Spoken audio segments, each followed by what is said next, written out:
Hey guys, welcome back to my channel. My name is Kim and this is Expedition Through Pages. It's time for the mid-year book freakout tag, which I haven't done every year since I've been on BookTube, but I have done it at least once before, I think. Back in spring, the lovely Lee from Lee Mac, she tagged me in the quarter year crisis tag, I think. I missed the boat. I completely missed the boat on that one.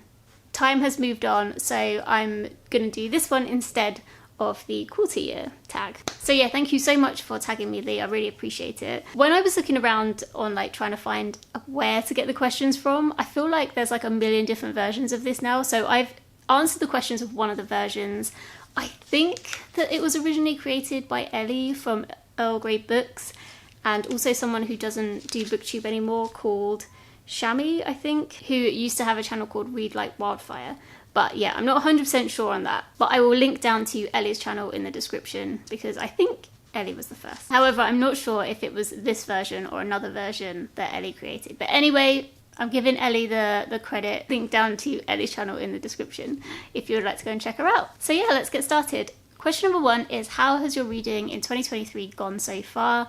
And actually, I think it's gone pretty well. So I have been tracking my reading on Storygraph. I've kind of abandoned Goodreads this year, but I will add all my books in just because I have got a Goodreads goal. So at some point I need to sit down and add all my books onto Goodreads just to reach that goal. Not entirely sure that's a useful way to spend my time, but that is probably what I'm going to be doing later on this year. But anyway, so according to Storygraph, at the end of June, I had read 33 books, which is the most books I've read in 6 months, I think, than ever before. Usually my goal is to read 50 books in a year, and I think one year I did read 54, 53 books, something like that. But this year it's 50 books, and so 33 books is 8 books ahead of schedule or something, so I'm really pleased with that. It's going well. I'll just give you a few more stats that Storygraph gave me as well. So I've read 11,449 pages. The top 3 moods of my books have been reflective, emotional, and adventurous. So yeah, it's been a moody 6 months apparently. 88% have been fiction. My most read genres have been fantasy and literary joint. I've had 5 5-star reads and my average rating is a 4.08, which is really high, so I'm very happy with that. So yeah, so far I think 2023 has been great for reading. Question 2 is, what has been your best book so far? And for this I just couldn't choose. I'm gonna have to really think about this before the end of the year when I say my favourite book of the year, because I just can't really choose between them yet. But one of my favourite books of the year so far has been Never Let Me Go by Kazuo Ishiguro. I really liked this a lot. I thought it was clever, I thought it was interesting, I thought it was kind of scary. Yeah, I just thought it was fantastic, and watched the film straight away and absolutely loved the film as well. I just had a really good time with this book. I thought it was really intriguing and just loved it. Clever. And the other one that is kind of up there is North and South by Elizabeth Gaskell. And this is actually another one where straight away I wanted to watch the adaptations. They don't have a film, but they did have a mini-series, and it was so good. The mini-series was so good. I loved it. I watched it in a day or something. It was really good. This is a love story, but it's also very much about the strikes that happened up in Manchester at the cotton mills, and it's about the bosses or the masters and the workers that they have, and the strikes that the workers go on, and kind of how they have to try and work together and what it all kind of means, and how the workers are actually being affected by the running of these factories and stuff. And I just found it really interesting, and I was totally hooked on the romance in this as well. So yeah, I love a great book. I can't decide between the two. Hopefully by the end of the year I'll have an answer. Or maybe another book will come along and confuse things even more, I don't know. Question number 3 is, what has been your favourite sequel of the year? And for me that has to be Frostheart Rise of the World Eater. This is the 3rd book in the Frostheart series by Jamie Littler, and I just really enjoyed my time with this series, and I think that this book was just a really great roundup. This book is so full of adventure, so it definitely fits in one of my moods so far of the year. You're following Ash, and he essentially sets out on this mission to go and find his parents, and he ends up on this sleigh that sails on a snow sea, and they go all over this kind of world, and you see so many different things. I really enjoyed the characters and the whole of this series, and I think that the illustrations throughout are just so good. He's such a great illustrator, Jamie Littler. And yeah, it was a lot of fun, but it was also pretty emotional as well. I know that the second book made me really emotional. The start of this book was really emotional as well. And yeah, I just think it was just a really great middle grade, and I enjoyed my time with it a lot, and I think this is the best sequel so far that I've read this year. Question number 4 is, what is a new release that has come out this year that you really want to read? And for me, the one book that I just keep seeing and I just really want to read is The Adventures of Amina Al-Sarafi by Shannon Chakraborty. I mean, the cover itself is amazing. I really like pirates and boats, and it just looks really fun. And I know that Chakraborty she wrote the Daevabad trilogy, and I really want to read that. That's on my 40 by 40. But I just think, yeah, something about this one just kind of makes me want to pick it up first. But I don't think I will, because I've got too many other reads to do. But yeah, I really, really want to pick this one up because I think I'm going to love it. Question number 5 is, what is your most anticipated book coming out in the second half of the year? And this is something that I just really didn't know how to answer, because I am actively avoiding looking at what's coming out because I've got so many books on my TBR to try and get through that I just don't want to buy anything else. But I had a quick look just for the sake of the question, and I saw that Richard Osman has got his 4th Thursday Murder Club book coming out, which is called The Last Devil to Die. I'll put it up here. And I did read the Thursday Murder Club, the first one, earlier this year, and really enjoyed it. And I have the 2nd and 3rd on audio, so I'm hoping to get to those reads this summertime. Yeah, this one I think is out in September, so it would be really great if I could catch up in the series and then get to this in September. Question number 6 is, what has been your biggest disappointment? And I'm sorry to say that it's The Blade Itself by Joe Abercrombie, and this is such a weird one. So I just finished the 2nd book in the series, which is called Before They Are Hanged, and I've just got mixed feelings about this whole series. It's like when I'm reading it, I am enjoying it, but there's not that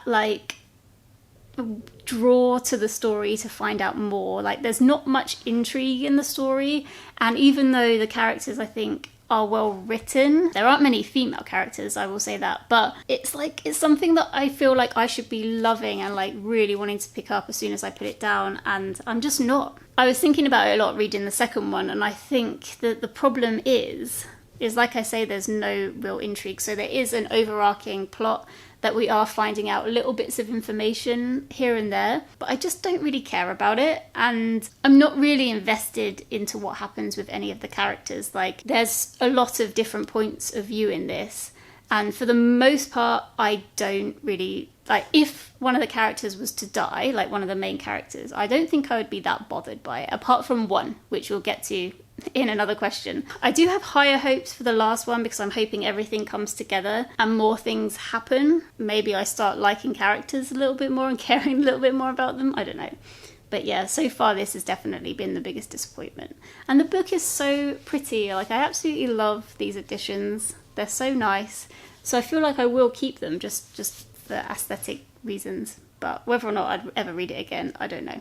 Probably not. Okay, question number 7 is, what has been the book that has surprised you the most? And for that I have chosen Agnes Grey by Anne Bronte. I pulled this out of my TBR jar earlier this year, and when it came out my heart sank because, I mean, look at this cover. This does not fill me with hope that I'm going to like this book in any way, shape or form. And it kind of looks really boring and it's really small, and I thought, I don't know about this, I'm probably not going to enjoy it. I was intrigued to read it, but I just didn't really have any high hopes. And then when I read it, it was actually really funny. It's following Agnes Grey, who goes to work at a governess in a couple of different houses. And the first house she works in is with these young kids that are absolute terrors. And that was really funny to read about, if a bit shocking. And then she goes to another house where she looks after teenagers. And yeah, I thought it was just a lot more enjoyable than I expected it to be. And like I say, I did find it funny. Agnes Grey herself is a little bit stuck up, but it didn't really take away from the reading experience. I just really enjoyed it. I thought it was a good time, and I really enjoyed finding out more about that time, but from the perspective of somebody who wasn't so rich and was having to work as a governess, and kind of learning about that whole perspective, because Anne Bronte did work as governess as well, I think, so it was a bit of first-hand experience there. So yeah, I really enjoyed this. Question number 8 is, who is a favourite new author of yours from this year? And for this, I have decided to go with Kazuo Shigeru, because I just thought this book was written really well. And I know it's a bit of a Marmite book, but I just really love the writing. And now I'm super, super eager to try out more of his stuff. I've only read one of his books though, so I can't really call him a favourite author, but he's definitely caught my interest, and this is always going to be a favourite book. So yeah, favourite author is this guy. Question number 9 is, who is your fictional crush? And for this I can't give you an answer because I just don't have one. But usually I swear this question comes, or usually you have who is your new favourite character after this question. And in this list of questions I found that didn't happen, but I'm going to answer that instead. So my new favourite character in a book this year has to be Glocta from The Blade itself and this whole series, the First Law trilogy. I just really love that guy. Which is weird. It's not weird because I know a lot of people love Glocta, but he is a torturer. Basically, that's his job. He works for the crown and he tortures people for information. He sometimes has to set people up for a fall, and yeah, he does really bad stuff. But he's such an interesting character. He's the one character in the stories that I do really care about, and I feel like that's because you hear a lot of his inner monologue, and when you're with him, he's generally just the only perspective you get from the scenes that you're with him in. Other chapters, you get lots of different perspectives, so maybe that kind of takes emotion away from just one person, I don't know. But the other thing with Glocta is that he has chronic pain. Glocta's got a lot of injuries from when he was tortured in the past, and so he's got a really, really damaged leg. He struggles to walk. He has chronic pain everywhere, like in his neck, in his ankles, and it's just a really interesting experience to read from this character's perspective, where he does so much bad stuff, but he's kind of so emotionally disconnected from it because of his own experiences. It's just left him completely like out of emotion, but he has to deal with all this chronic pain, and you kind of go through it with him as he has to go through things. And it's just like little things like going up a few stairs, you know, is like a huge thing. Getting out of bed in the morning is just like absolutely excruciating for him, and it just really endears you to him, even though he is doing all this bad stuff. And if it was like any other movie or book, he would probably be like the bad guy that you want dead. But yeah, anyway, I absolutely love reading about him, and he's definitely one of the top characters that I've read about so far this year. Question number 10 is, what is a book that made you cry? Never Let Me Go. That made me cry. Question number 11 is, what is a book that you read from TikTok and then regretted reading? This is like a null and void question for me because I don't have TikTok, so moving swiftly on. Question number 12 is, what is the most beautiful book that you have bought this year? And for me, it was such an indulgent buy. I got this out of the library and it was so pretty. I just had to buy myself a copy. I had to. It was like, I couldn't not do it. It's this Tomorrow and Tomorrow and Tomorrow by Gabrielle Zevin. I really like this book as well. It was a really good read. And just look how pretty this is. Have I opened up the pages yet? I mean, the end pages are just very bright. And yeah, very, very bright. I think it's just a blue book underneath, yeah. But I just think like the actual front cover is just absolutely stunning. And yeah, I really like it. Question number 13 is, what books do you need to read before the end of the year? And the only ones that I really would need to read before the end of the year would be probably for the read-alongs that I'm trying to participate in, which, like I've already mentioned, I'm trying to read the First Law books and other books in the world, along with Becca from Becca and the Books. And so this is the last one in the trilogy. It's the last Argument of Kings. So I want to read this before the end of the year. I'm actually undecided whether or not I'm going to read the standalones. I think there are 4 standalones in this series. Yeah, so if you've read them, I'd like to know if it's worth it. Like, if you didn't love this series, is it worth picking up the standalone books? I do know one of the standalones is being made into a film, so I am intrigued by that one. Maybe I'll pick that one up, but I don't know if I'm going to carry on with the read-along after I finish this one. The other read-along that I'm taking part in, but I'm really behind in, is the Bone Season read-along. So I need to read whatever books are left in that series, which I actually don't know. But one of those, that read-along I'm reading for the Bookstar read-alongs this year, which is run by Amy from A-Star Reads, Danielle from Bookcara, and Paige from Page of the Page. So yeah, I need to catch up with those desperately this month, hopefully. Question number 14 is, what is your favourite video that you've made so far in 2023?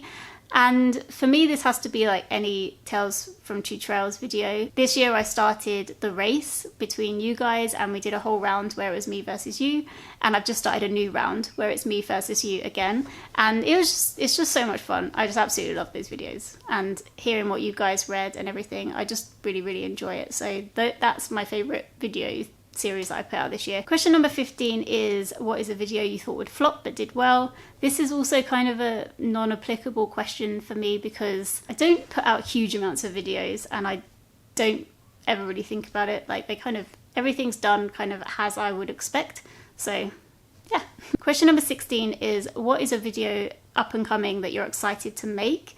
And actually I am really excited about something, because I'm going to be starting a new video series that's called TBR Jar Challenge, and I've filmed the first video for that. I'm currently making the second one, so hopefully next week I'll put out the first video for that. But I'm excited about it because it's like another little challenge game thing, and yeah, I'm enjoying making them, and it's kind of keeping things interesting and getting me through my TBR. So yeah, I'm enjoying that a lot at the moment. So I'm excited to put that video series out. And then finally, question number 17 is, do you have any channel goals in 2023 for the last half of 2023? And to be honest, my only channel goal is to try and reach 500 subs and stay there, because I've kind of crossed the threshold of 500 a few times now, and then I always decrease and go back down. And I don't know like why it's fluctuating around 500, because I don't think this has ever happened before where it's been so sustained at like one number, like up and, but because it's floating around this like, oh, do I celebrate getting 500 subscribers or not? I kind of, yeah, I would like it to choose, but I would like it to choose above 500 because yeah, you know, it's nice. But anyway, yeah, I think that is my one goal, is just to reach 500 subscribers and stay there. Cool, so that is the end of the video. Thank you guys so much for watching. I would love to know if you've read any of these books and what you thought of them. And yeah, I've had a really good 6 months reading, so hopefully I can keep up the momentum before the end of the year and get to my 50 books read goal. But also I'm just really enjoying it. I think like a 4.08 star rating is amazing. I'd love to know what your favourite book of the year so far is, so please let me know in the description. I'd love to know that. Okay guys, that's it for this video. Thank you guys so much for watching. I really appreciate it, and I will hopefully see you in the next one. Take care everyone. Bye.